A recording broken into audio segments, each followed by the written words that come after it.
Grabe guys. Dito tayo ngayon sa may Manrique. Papuntang palengke. Grabe ang baha dito.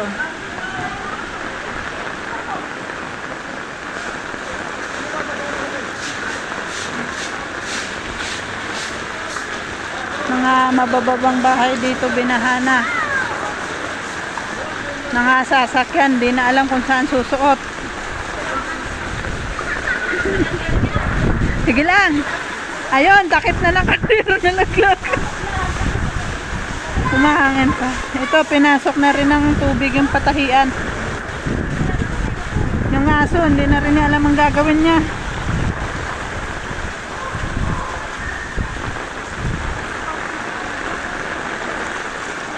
Kanino aso to? Alaga nyo? Kawawa naman. Natatakot na siya, oh. Guys, umangin na. Wow! Guys, huwag kang hahangin. Oo. Talagang ito na. Ayun, timba, nakawala na. At saka mga hanger, yung paninda. Right dito. Ayan. Eto. Nakapila yan doon. Doon? 25. Okay, balik natin yung paninda nila. Wala mga ano doon, wala. Oh, nakawala na yung mga paninda nyo.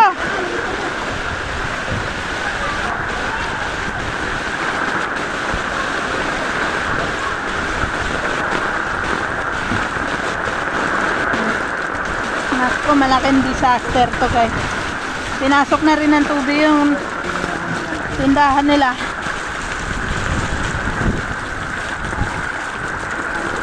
Ito, basa na rin yung mga paninda.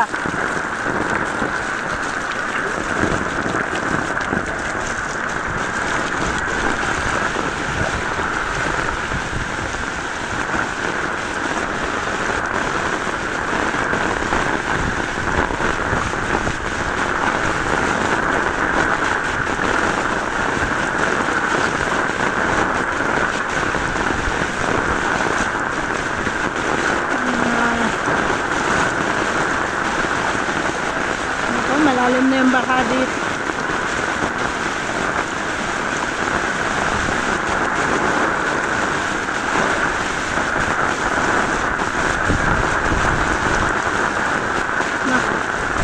Kung kaninong motor ka man, inabot na yung makina.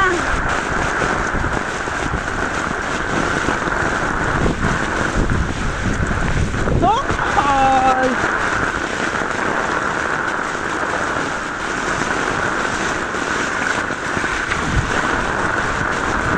Yan. Sana all, labing-labing.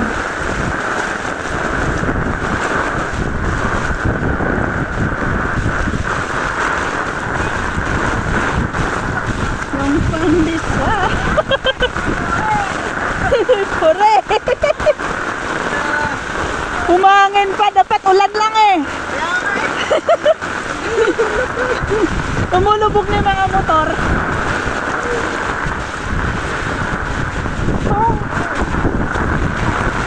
Okay guys, magpaulan na tayo.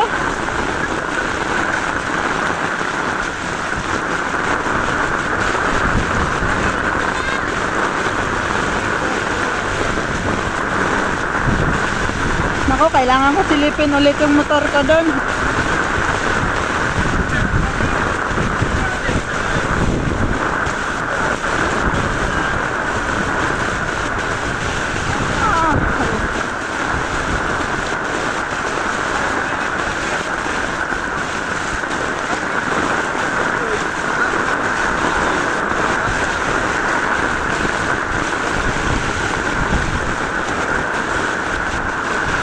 Slow pa rin to.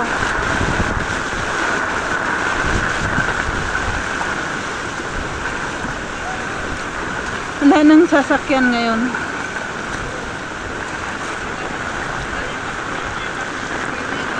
Sigurado ako yung sa mga looban nito pinasok na rin ng tubig. Ngayon dahil tigasin tayo, papasok tayo ng San Anton. Alam ko malalim. Yung motor doon, no?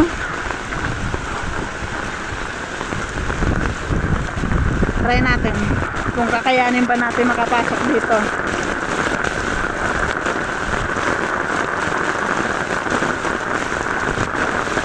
Malalim guys.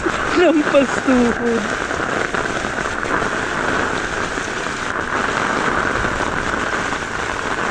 Oh, ilog na.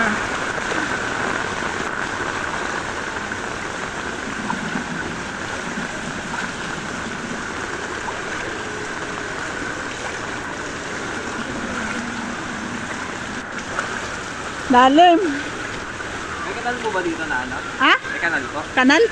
Wala. Wala? Okay naman po. Pumagitna ka lang. Huwag kang gigilid.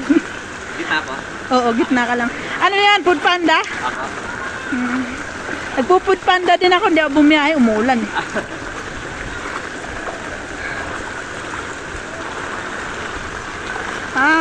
Yung tindahan. Pinasok na rin ng tubig.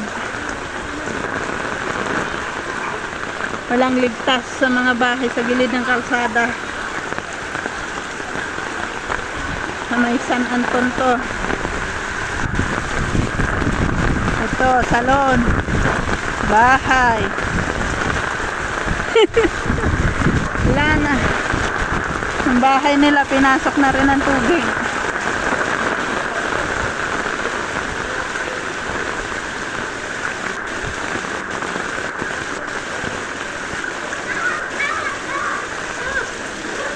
Mahaba-haba yata.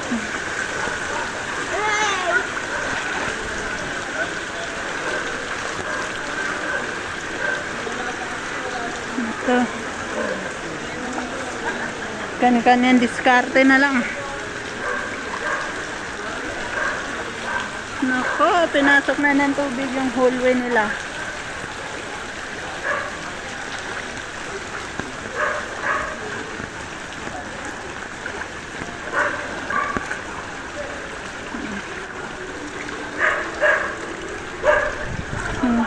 So natatakot na rin.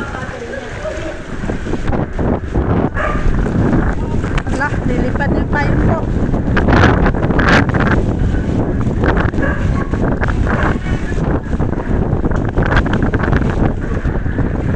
Guys, di na kaya ng payong ko.